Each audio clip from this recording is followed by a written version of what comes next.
నేను నా పేరు అప్పారావు అండి. నేను దాచేపల్లి కమిషనర్గా పనిచేస్తున్నాను. దాచేపల్లి నగర పంచాయతీ కమిషనర్గా పనిచేస్తున్నాను.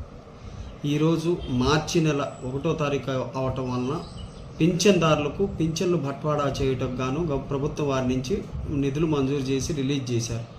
దానిలో భాగంగా మన దాచేపల్లి నగర పంచాయతీ పరిధిలో గల దాచేపల్లి 3 సచివాలయం నందు వెల్ఫేర్ సెక్రటరీగా పనిచేస్తున్న సంపతి లక్ష్మీప్రసాద్ అనేవారు welfare secretary plus admin incharge కూడా వారే అయి ఉన్నందున వారి సచివాలయానికి కేటాయించిన 34,18,000 రూపాయలను విత్డ్రా చేయడం జరిగింది.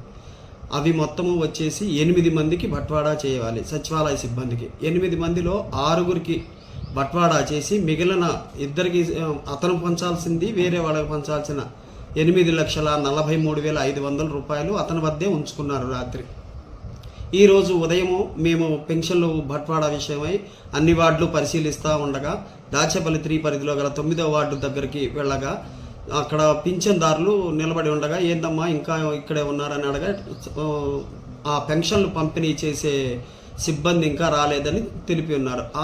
ఆ విషయమై వెంటనే వారికి ఫోన్ చేయగా వారు ఫోన్ స్విచ్ ఆఫ్ చేసి ఉన్నారని తెలిసింది. ఆ ఫోన్ స్విచ్ ఆఫ్ చేసినందువలన వారు పిడుగురాళ్ళలో నివాసం ఉండటం వలన మా సిబ్బందిని పిడుగురాళ్ళకు పంపించడం జరిగినది. పిడుగురాళ్ళ పంపించి వారి ఇంటి వద్దకు పోక వారు లేరని గుర్తించాం. దానిపై వెంటనే మేము స్పందించి అతనిపై తగు చర్యలు తీసుకునవలసిందిగా పోలీసు వారికి ఫిర్యాదు చేసి ఉన్నాం.